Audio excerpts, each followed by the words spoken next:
Then how did the Starbucks acquisition of La Boulange come about? What role did he play?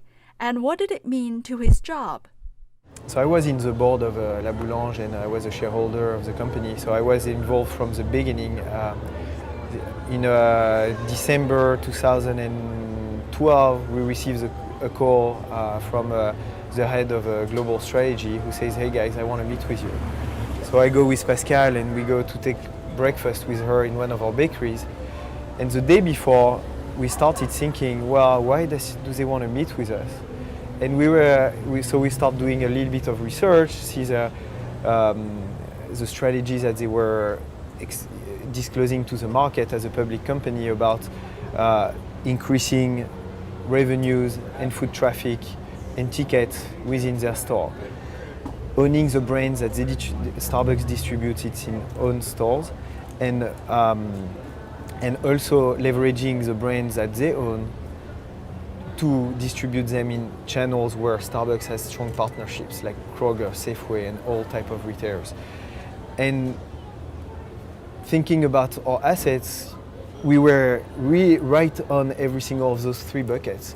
We had skills to help Starbucks bring better food to the consumers. We knew how to scale good food, and we had some pretty good ideas of products that we could bring to Starbucks customers.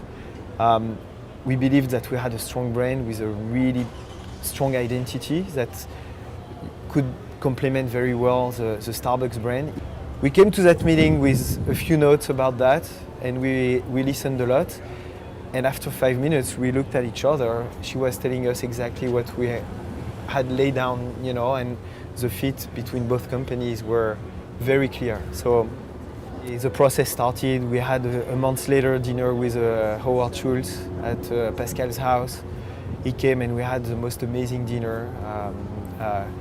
We forgot the fish in the oven. We were so passionate about Howard sharing the vision about Starbucks and the company. And the very important thing was the cultural fit also between both companies. The values that Starbucks carries, the values that La Boulange carries were really very aligned. And having a company led by its founder and having us led by its founder as well there was a very nice match between Pascal and Howard Schultz. So we then we followed the process of due diligence and going through all the acquisition steps to lead to a beautiful union. You're still in honeymoon. Yes, we are. I mean, we became responsible for all the food at Starbucks. So we went from a company that was the decent size, but now we're responsible for 1.7 billion, which is a food category within the US, and which is an amazing thing. We can rethink everything we want around how we want to present food to American consumers. It was the biggest Starbucks acquisition in the history of the company. I think the interesting thing for me is being on the business development side when you're in a company that's trying to grow by selling. Yeah. And now I'm more in a position where I need to develop products, and so I'm looking to buy products. So it's identifying suppliers or partners whom we can build product with, who we can buy product from, and who we can develop unique products with. And that's very unique. Before I was more in a position where, okay, we need to, on the retail side, how can we grow faster? On the wholesale side, how can we sell more products and grow faster? So it was mostly sell driven. And now being on the other side, I don't have to sell. We have 45 million customers coming every single week to our stores. Now you have to offer something good, delicious. Now we have to offer. Yeah. So who do we need to partner with to be able to offer those unique products? So it's finding manufacturers who have the skills, who have the passion, who have the know-how to make the products to the specs and to the standards that we're building.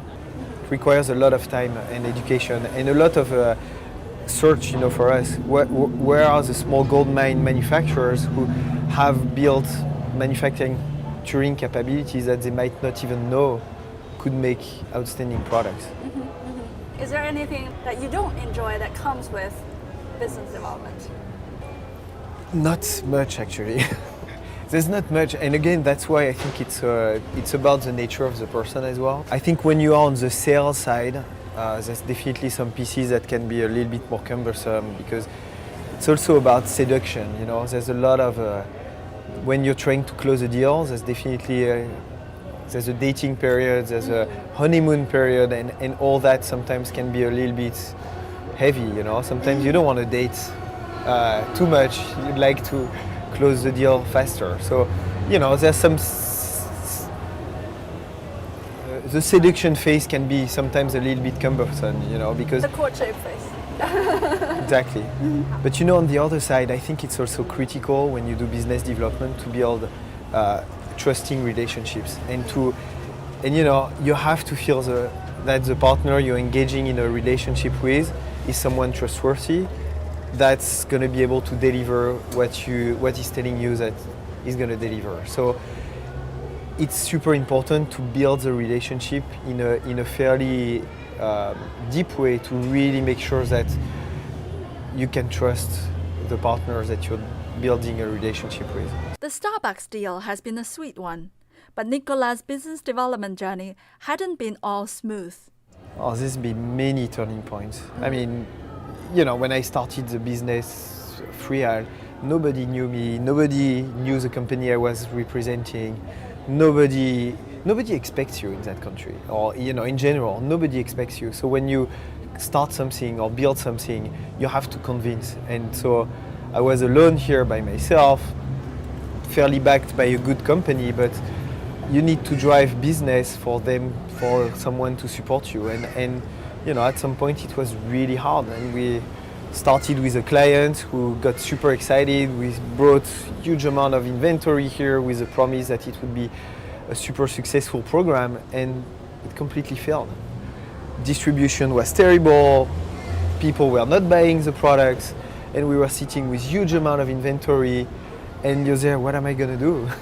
Plus sometimes you have internal problems, and I mean, it's never easy. There's no easy way to success, at least that I know of. So you make constant mistakes that you have to learn, and I think optimism and belief in what you're doing is the key to success, because if you don't believe in what you're doing, you're not going to be successful.